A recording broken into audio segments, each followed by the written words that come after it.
I'm Denise and I'm a top procrastinator. So give me a cheer if you're a procrastinator too.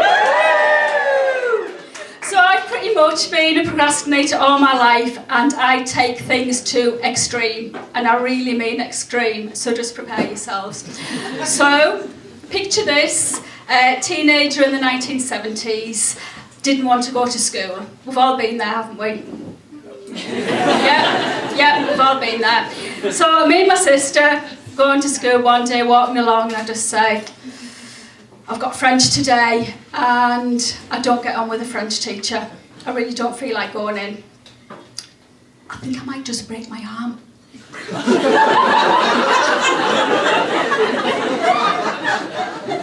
And she goes, oh, you can't do that. What did my mum say, basically? It'll take her over the edge doing that. Don't do it, she says. And I just say, don't tell me what to do. Whack! So arm broken in 3 places. Yes, it hurt. Compound fracture, green splint fracture, and another one. I didn't realise how strong I was, obviously. So time goes on, and we're into 1986, and I start my PhD. So give me a cheer if you're alive in 1986. Give me a cheer if you weren't. I think the weren'ts won there, but never mind. So, picture this. Desk in a corner of a room, student's room. We're talking 1986, we're not talking now, so things were very different then. If anybody's that old will know. So, desk. Files, interlibrary loans, study schedule, all very neat, tidy and organised. In this corner of the room, small black and white portable television. So give me a cheer who remembers black and white televisions. Is anybody doesn't know what a black and white television is? There will be some people either just not admitting to it.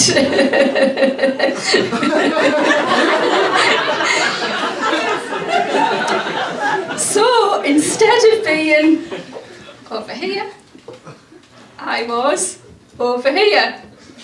1986 World Cup. So can a 2 of red stripe or 3 or more, but World Cup. But the funny thing is, I don't even like football. So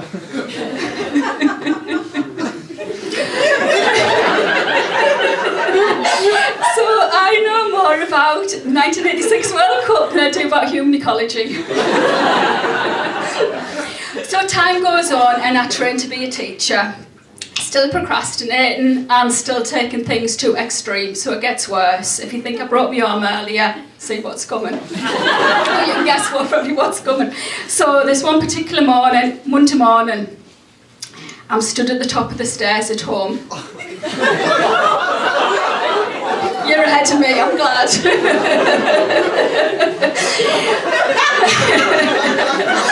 And I'm a science teacher. And they've got me covering drama. I think, oh God, I'm trying to do the periodic table again. How do you dance to the periodic table?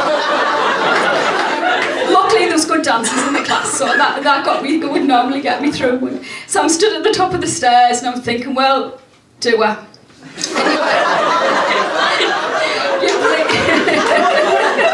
You'd be pleased to know I didn't, okay. But time goes on, still procrastinating, and it gets more extreme. Okay, so I'm driving to work one Monday. It's always a bloody Monday morning, isn't it? Why is it Mondays? So I'm driving to work, and it's physics this morning. I'm thinking, oh, physics is my least favourite subject. But I've planned. I've done my research.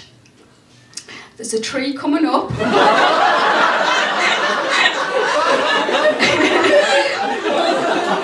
But even more than that, I've done more research. I've done a subscription to AutoWitch. Everybody know AutoWitch? Yeah.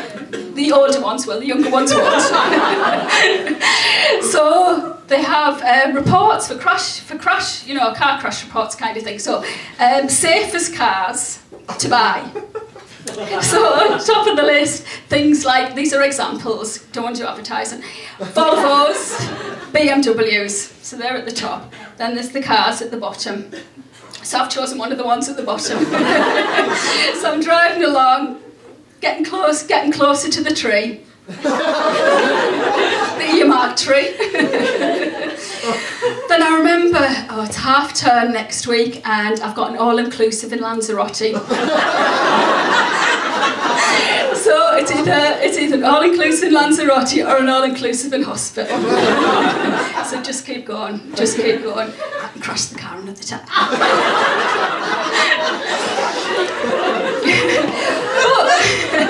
But I also procrastinate about gardening. Any gardeners here?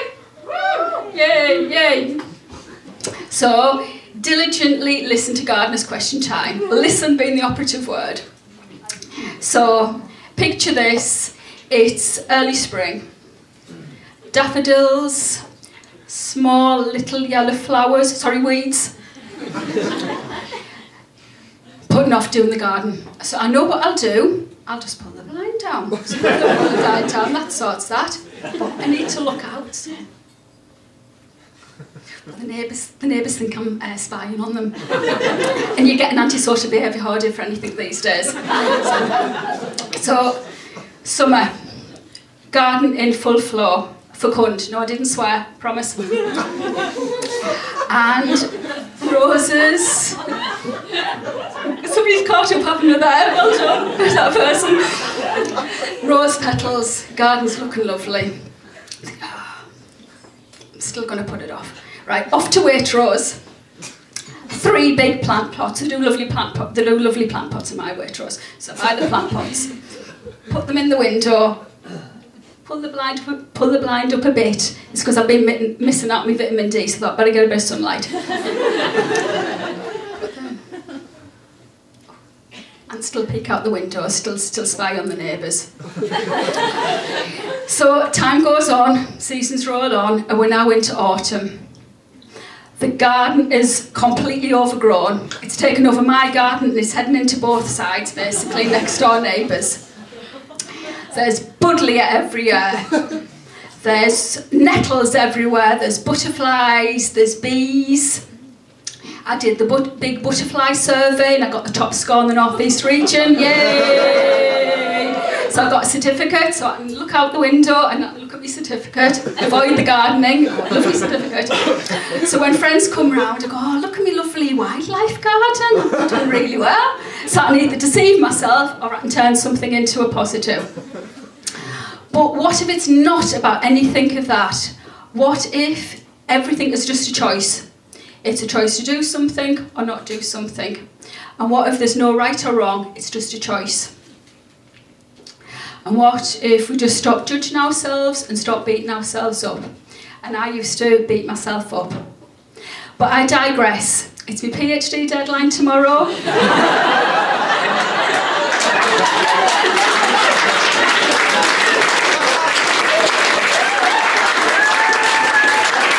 Procrastinated enough. Thank you, good night.